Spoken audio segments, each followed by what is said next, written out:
Hi there, this is John Frenay, and welcome to an Encore presentation of our Legacy Business Spotlight. These are best done in person, and with the current state of emergency restrictions, that's just not possible. So we will be re-releasing our past episodes every Saturday at noon until this pandemic is in our collective rearview mirror. Until then, enjoy this Encore presentation of our Legacy Business Spotlight. Some businesses succeed. Some don't. Then there are those that seem to have been around forever. The true entrepreneurial success story. How did they do it? What was their vision? What makes a success? In this special episode for Eye on Annapolis, we speak with the true success stories. Those business owners that have been around for decades. Learn from their successes and failures. Now, here's host John Frenay. I'm sitting at a table that's like maybe 2 feet tall with a chair that's about 1.5 feet tall. And I haven't been in this building in 20 plus years, but I'm down here at Weems Creek Nursery School at the very end of Kirkley Road in West Annapolis. I'm sitting here with Mary Ostrowski, who is the owner of Weems Creek Nursery School. And thank you for inviting me here. This is like bringing me back flashbacks in a good way. Well, John, it's really nice to have you, and thanks also for thinking of Weems for your show. Well, what we're doing is we're talking about businesses and organizations and entities, if you will, that have become part of the fabric of the community, that have been in the community for, I would like to say forever, but I know Weems Creek hasn't been here forever. But pretty close. When you run into somebody, it could be like me 20 years later saying, hey, is that little tiny nursery school I can't remember what it was back on that creek, back Weems Creek? Yeah, is it still there? And that's the type of people that we want to talk with to find out what it is, what the history was, where you came from, and how we got where we are today.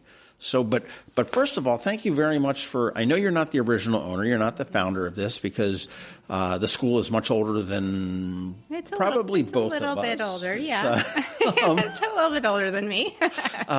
But it is such a great little resource here in West Annapolis, and my 2 children went here because the third one was too young to go here at that point. Okay. And it was just a wonderful experience to get them prepared for school. And it's still going strong today. Yeah. Where did it start? Yeah, it's true. It has been around since 1972, this school. So we are approaching 50 years within the next couple of years. You've just made me very depressed. I'm born in 61, so you're saying the school's born in a different decade and it's approaching 50 years. Okay, thanks very much for that. All right, well, no problem. I'm sorry to make you feel aged. You're not in the least bit. But I say that because for me, one of the neatest things about coming into the Weems Creek community is the people like you that I meet on a regular basis who tell me, oh, my kids went to Weems, or, oh, I went to Weems. And, I went to high school in Annapolis, and my family has been here for over 20 years, and I never learned about Weems until my younger brother's kids were going here just a few years ago. And so it really is, we kind of joke that it's one of the best kept secrets of Annapolis, because you either know about it or you don't. But I am increasingly meeting so many people who not only know it, but have a personal connection. And it's a joy, and it's one of our hopes is just to keep bringing those people together and highlighting, oh, wow, that's cool. Do you know so-and-so? And slowly starting to reconnect people from the greater Weems Creek community. Well, it's funny. That's how we sort of found out about it, too, way back in those days. We had our son, who's my oldest son now, who's 28, was enrolled in I'll say a daycare / preschool type of a program in town. And there was, even way back then, there was a problem with bullying that they didn't really want to address. Mm-hmm. And we talked to some friends, and immediately they, you gotta check out Miss Tate and Missy Tate down at Weems Creek. Yes. And we're like, we're just brand new to the area. Where the hell's Weems Creek? And how do we, so we went down, fell in love with the school, and enrolled our son the following fall. So it was, it worked out really well. Mm-hmm. And I know now that Missy Tate, who was the former owner, she was the founding. She founding owner. Yes, and when she passed away, I don't know exactly the time frame. Right. Her daughter Maggie Maggie Tate Reith took over the school, and she carried on the legacy for 12, 15 years before she decided it was time to go a different path personally, and that's when I met her. What possessed you to buy a preschool and kindergarten? Yeah, that's a great question because I had no intention of buying a preschool. It was perfect timing. You know, it was just one of those things where I was at the point of knowing it was time to move on from my previous job, and I knew I wanted to stay in the education field but do something slightly different.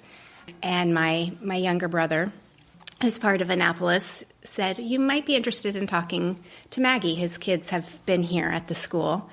And so he introduced us, and, you know, it was kind of a conversation that happened over the course of a couple of years as she was making the decision to sell and I was in transition. And so I was intrigued, but it was the day that I came and actually spent a day just talking with the teachers and seeing what happens. And there is a palpable magic that you feel when you walk into this building and, you know, interact with the teachers and see what they do with the children. It's classic preschool here, and the feeling I just fell in love with. Well, it's funny you say that there's this magic in this building and it's classic preschool. And as I look around here, the building is not a big fancy building. Mm-hmm. It's not big and it's not fancy. It's right. It's small and very basic. And as I look around in this classroom, this is the markings of my preschool, going way back when, back in the 60s. It's not all filled with the tech and stuff that you see. And this is really giving, I think this is something that's probably missing in a lot of the education that kids get as they move on through the system. I mean, I know my one kid had said to me, the stamp goes in the upper right corner of an envelope, right? I mean, it's just the basic stuff. And it's funny, when I walked in here, I noticed that you had phone numbers on all the mats on the floor, and you said, well, we're learning the phone numbers. Well, as an adult, I have no idea what your phone number is. I mean, I just look under the O's and there you are, you magically come up. That's right. But for somebody that's 4 or 5 or 6, this is, that's an important thing. That's an important life lesson to have. To be able to sit there, and I'm reading the rules of the school here. It says, make music, play nice, have an adventure, and dream big. And clean up after yourself. So, yeah. And those are great. Those are great school rules, but they're also great life rules too. And I think it's you're right. There's a magic in here. My kids still, 2/3 of them still remember this and still talk about Mrs. Medeiros, who was a teacher that was way back when. Yeah. They attended summer camp here, or the camp session afterwards. It's something that, as you found out moving through town, you find people that have a connection to the school, and I've never run across anyone that says, "Oh yeah, it didn't work out well for us," and everybody does love it. Everybody does love it. It was a bit daunting at first to be the first non-family member to take over this school, because the reputation for what it is so strong and rooted in really great values that it was very important to me to maintain the traditions and the general feel of what Weems Creek has always been. And so I really spent quite a bit of time the first year just talking with people and looking for ways to make sure that we're modern, but that we very much are respecting what makes this school and what has made this school such a consistent, strong preschool for over 45 years. And in fact, I'll tell you, I was just talking with a parent the other day who said, I'm new to the area and I've been looking at preschools, and some of my neighbors said, well, Weems Creek is wonderful. It has such a good feel. It's a little traditional. And she said, that almost sounded like a negative. How do you respond to that?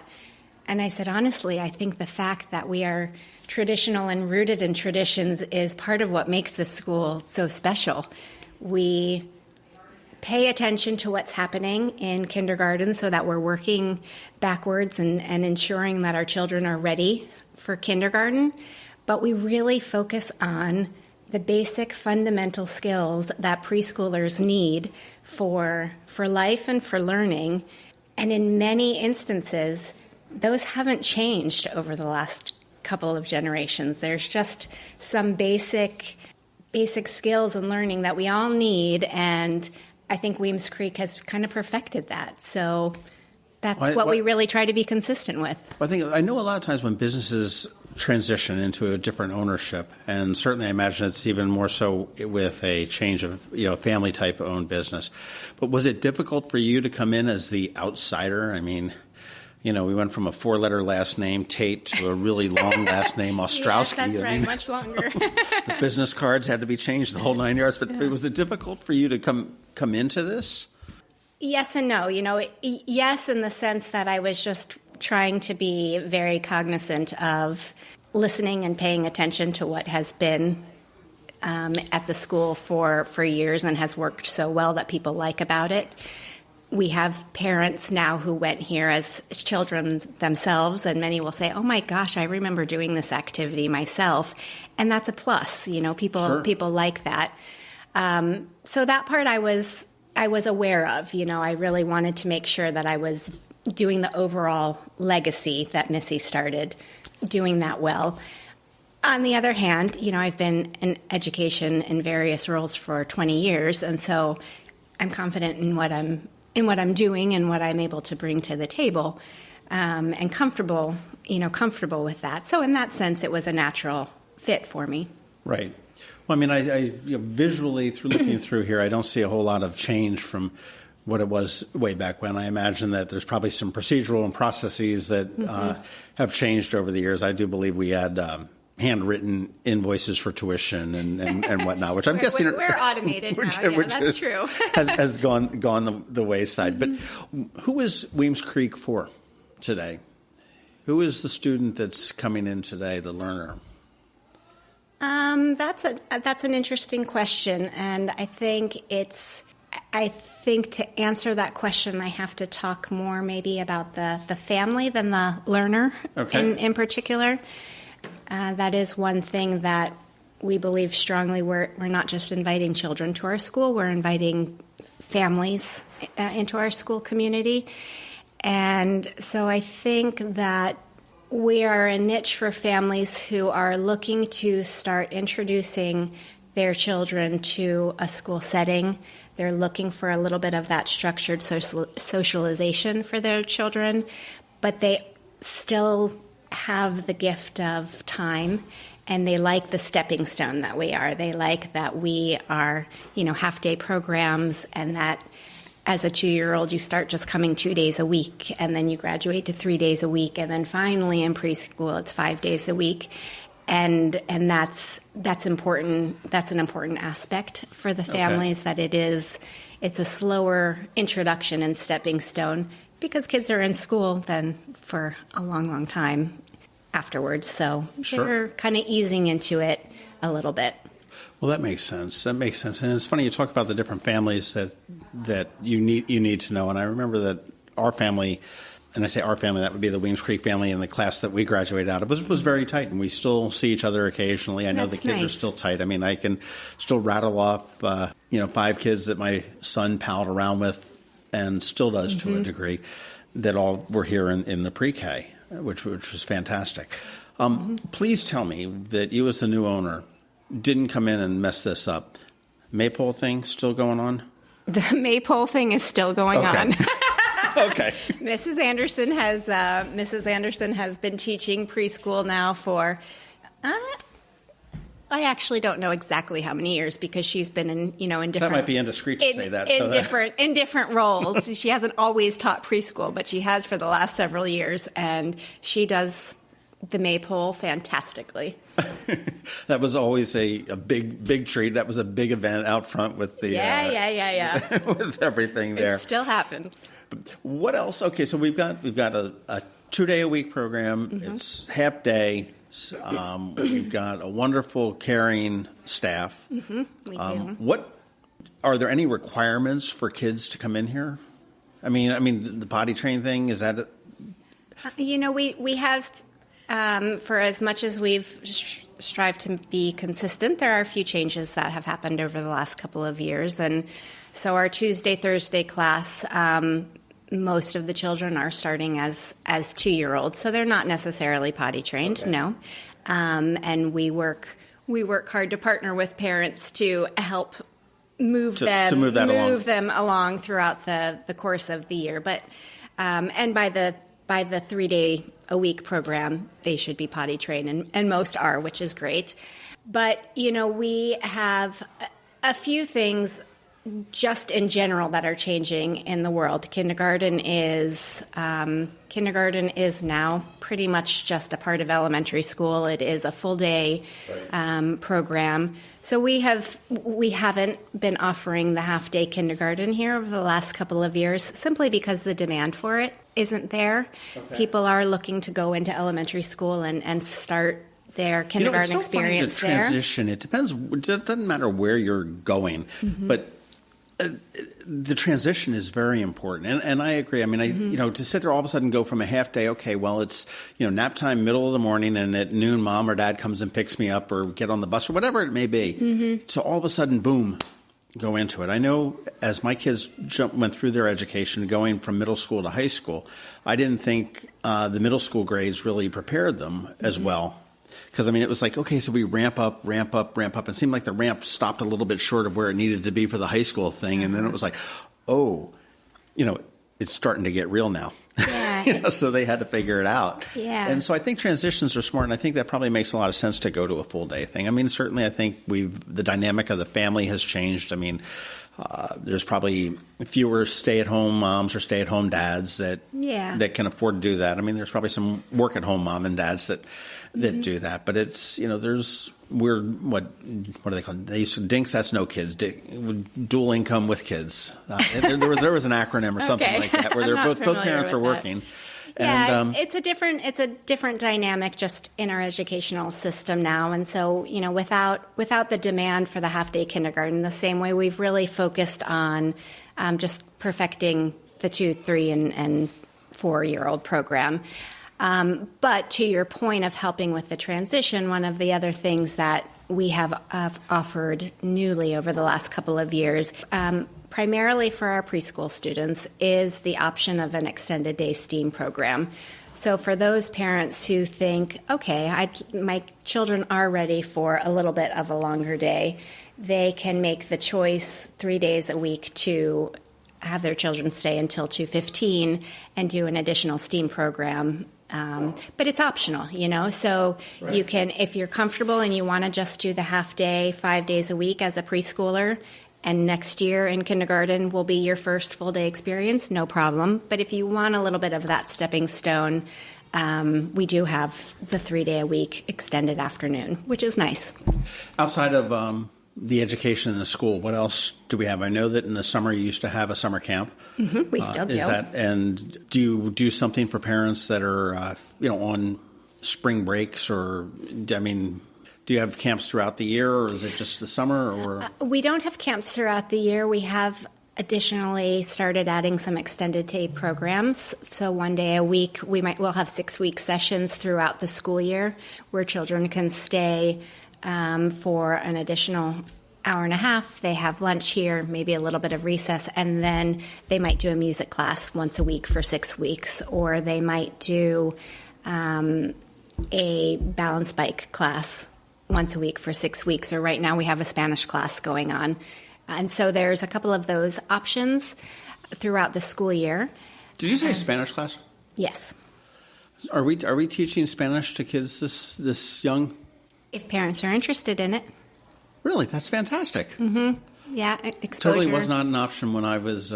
Yeah, exposure just to a second language. It's not about the mastery, like most things at preschool aren't necessarily mastery. It's the exposure and the experiences and getting those brain cells to start I guess firing. To recognize it. Then they jump into first grade and that's Spanish. He's speaking Spanish. I don't maybe not understand him entirely, but I can pick a few words. That's fantastic. Yeah, it's pretty neat. That's a new offering this year and has been very well received. Right.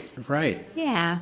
I know last summer you guys had, and it was the first time I ever caught wind of it, but you had a party, a luau, Yeah, we did. And it was sort of like an alumni reunion. Unfortunately, I couldn't make it. But are you guys working with your alumni and trying to...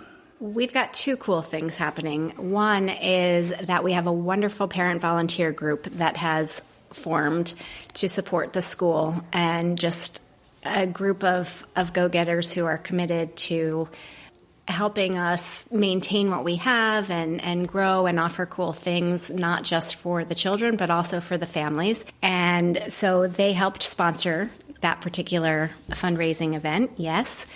And part of our goal with that is, as I said to you, this is a place not just for children, but we really try to make it a place for families. So offering experiences for parents to come together and socialize. And we have been working to reach out to the greater community and bring people back into the fold who have a history with the school. Nice. And so, yes, this is an event that will happen each year and is open to previous Weems families. We do have a Facebook alumni group where people can join and start reconnecting and letting us know what you're doing now. It's so funny when you sit there and think about an alumni from a 2-year-old. Yeah. It's a preschool program. So whether it's alumni or parents of alumni. Right. Just a place to reconnect. What would be the most surprising thing that most people don't know about Weems Creek? That's an interesting question. The most surprising thing, maybe all of the options we have. We've got our traditional program, as I said, in the morning, the half-day programs that are set. But we have worked very hard over the last couple of years to enrich the program with different options. But because they're options, it's, I want to take advantage of it, or no, this isn't going to work for me. And so it's very fluid and flexible. And I guess the other thing, I think it's probably a stupid question, but because this hasn't really changed too much in all the time that I've been. But there's no plans for expansion or anything like that. It's just getting better. I guess it is. We are growing, and that's an exciting thing. As I learn about the school, in its heyday, there were upwards of 100 students enrolled in Weems. Not all at once, obviously, sure, but in different capacities. And it's exciting to think that we are moving in that direction again. We have 3 morning programs right now, and next year the demand is increasing, and we will be offering an afternoon Monday, Wednesday, Friday class as well, with people already signing up and enrolling for that. So I do anticipate that we will, over the next couple of years, grow and start having morning and afternoon classes once again. Could we ever build a 3rd classroom down the road? I'd love to. If you want to know the truth, I would love to do that. I feel like we have 2 classrooms. If we had 1 more, we would just have a little bit more flexibility in the options that we offer. That makes sense. Without changing the small kind of intimate dynamic too much that is Weems.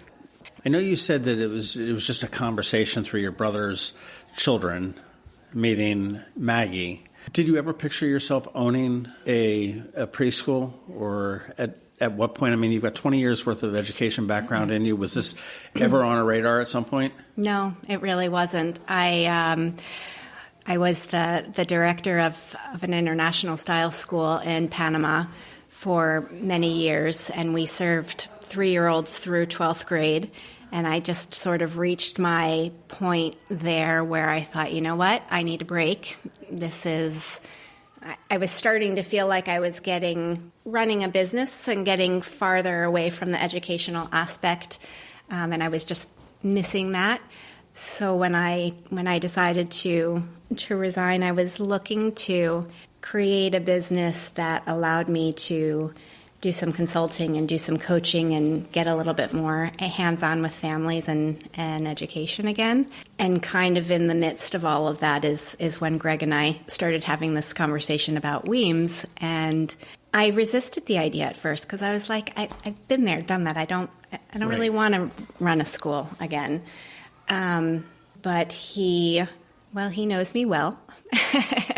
And he's just meet her and so forth. And he clearly loved the school. He and Sabrina, his wife, have loved the school so much. They're Their fourth child will start at Weems next year.